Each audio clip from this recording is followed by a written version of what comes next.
Meteorologist Danielle Noyce here for the 1 Degree Outside Weather Network. Active weather across the Northeast, including a windy Halloween. There will be numerous gusts, 30 to 40 miles per hour, and some gusts will top out 40 to 50 miles per hour, including for trick-or-treating time. So we'll talk about that. The weekend's looking good, both Saturday and Sunday. Less wind, especially by Sunday. Don't forget, we turn the clock back Saturday night, 2 a.m. as we fall back and daylight saving time comes to an end. Hurricane Melissa, the Bermuda impact, likely to pass far enough north and west of the island to avoid any direct landfall or impact. Here is Melissa as she emerged over the southeast Bahamas, really kind of expanding here in terms of the size. You notice the kind of northern extent of some of the clouds extend south and east of New England. Here is her structure, and she is continuing to zip off to the north and east. And I say zip because compared to where she was earlier, barely moving, stationary, especially when she was south of Jamaica, now she's moving off to the north and east and will be a Category 2 storm passing north and west of Bermuda by the time we get to this evening and overnight tonight, making the closest pass to New England about 500 to 600 miles to our south and east. Of course, as a Category 1 storm, still churning up the seas, up and down the eastern seaboard, a scenario we've seen so many times. Then we'll come out in the north central Atlantic. We'll be an extratropical cyclone at that point, and then kind of take a little curve off south of Iceland as we head into the start of next week. In the meantime, the core of the strongest wind is along and east of the storm center. We get into tropical storm force winds Thursday evening into overnight. It will probably be a brief period where we may see some hurricane force gusts for a couple of hours either side of midnight Thursday night into early Friday morning, with some tropical storm force winds remaining and then easing after that. So that's Melissa. The wave action here in New England is going to peak as we head into Friday night and Saturday. Look at this, 20, 25-foot waves when you get off the coast of Nova Scotia and then back down to Georges Bank and the Great South Channel. 5 to 10 feet when you get close to the coastline.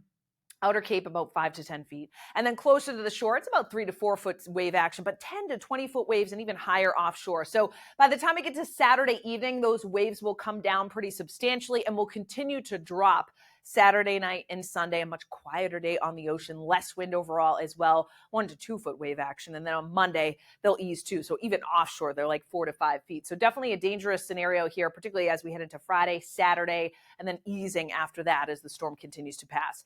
Now across the country, the big story is actually the chill. Fall air mass moving in. It's been a while since we've seen this many blues and greens and yellows on the map, all the way back down to the Gulf Coast states as well. So cool fall air coming in. That will be the case again on Saturday. We moderate a little bit across the Gulf and into southern Texas, but a big contrast compared to some of the record-breaking heat and 80s and 90s that they've had.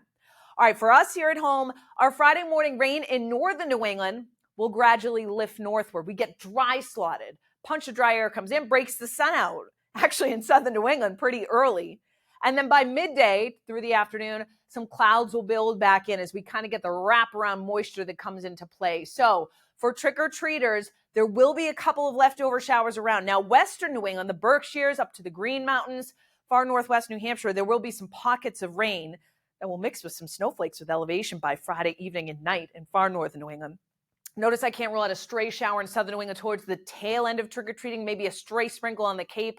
And then if you have later Friday evening plans, it should be mainly dry in far southern, central, eastern New England, but some mountain snow showers will continue and drop according to an inch or two by Saturday morning in the highest summits of northern Vermont and New Hampshire. All right, let's talk wind. This will be an issue. And what I mean by that, it's not widespread wind damage, but watch what happens for our Friday. 20 to 30 mile per hour gusts. Look at that, go 30 to 40 miles per hour. We've got a strong, what's called low-level jet sitting just off the surface. And so when we mix up the atmosphere, we mix some of that strong wind down to the ground. 40 to 50 mile per hour gusts for Cape Cod. And then, again, this is during trick-or-treating hours. So, I'm envisioning all the leaves blowing around. You get a little ghost or goblin out there and the costumes are blowing around. The leaves are swirling up too. And there may be some isolated pockets of wind damage or outages that do occur tomorrow evening with some gusts that go 40, 45 miles per hour in the hilltops and at the coastline, the wind out of the west-southwest. By the time we get to Saturday, it does ease.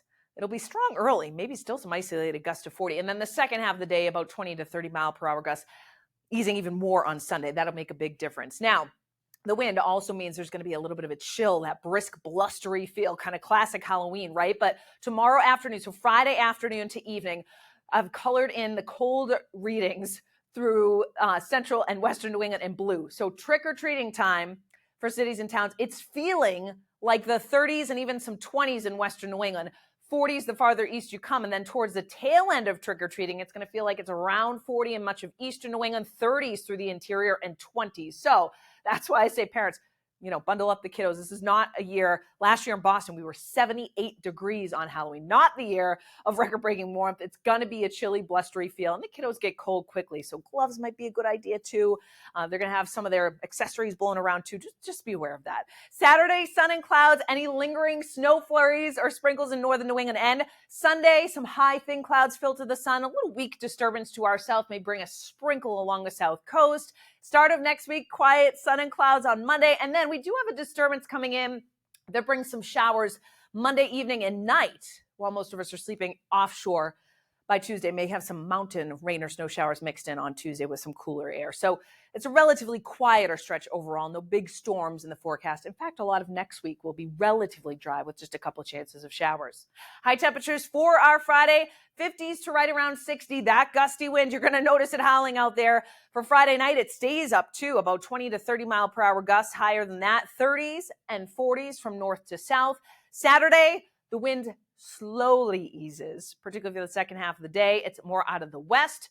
Temperatures running in the 50s, 40s to the north. You can knock about 5 to 10 degrees off the temperature. That's what it'll feel like. Sunday feels better because there's less wind. Highs in the 40s north, 50s south. Lots of sunshine. So a beautiful fall day overall.